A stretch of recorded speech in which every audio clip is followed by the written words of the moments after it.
Here in the U.S., there are now at least 93 confirmed cases, according to an NBC News count.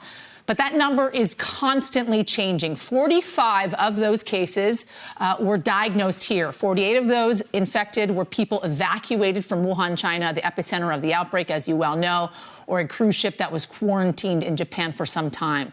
The first confirmed case of the coronavirus right here in the United States was reported on January 21st in Washington state. Cases have now been reported in 14 states across the country, including Texas, including California and Florida as well. And as we mentioned at the top of the show, 6 people in Washington state have died from the virus just over the last couple of days. But NBC News also has confirmed that at least 9 patients have recovered from this virus, 4 in California, 2 in Illinois, 1 in Washington, 1 in Arizona, and 1 in Wisconsin. Joining us now to talk about this is Dr. Amish Adalja, an infectious disease physician and a senior scholar at Johns Hopkins University Center for Health Security. Doctor, thanks so much for joining us on this. You joined me earlier this morning, so I appreciate you staying up with me throughout the day. As you well know, an incredibly important topic.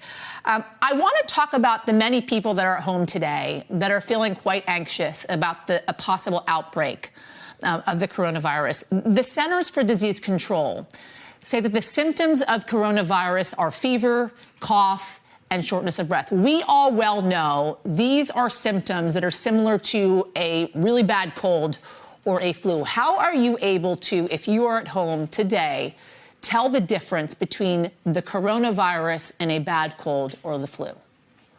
You can't. The symptoms, like you said, are clinically indistinguishable. You will not be able to tell the difference without a diagnostic test. Not even a physician can tell the difference between them. That's why it's so important that we have diagnostic tests available and put into the hands of clinicians all around the country. So what are you supposed to do, doctor, if in fact you're not feeling well? Do you go to your urgent care? Do you go to your hospital? Or do you pick up your phone and call your physician?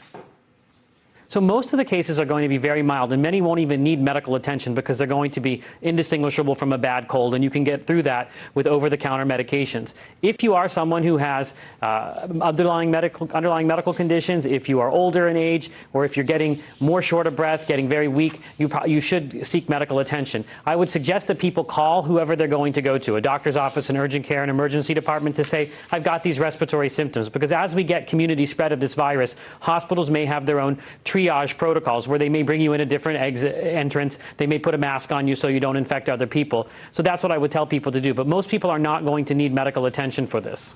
Hey there, I'm Chris Hayes from MSNBC. Thanks for watching MSNBC on YouTube. If you want to keep up to date with the videos we're putting out, you can click subscribe just below me or click over on this list to see lots of other great videos.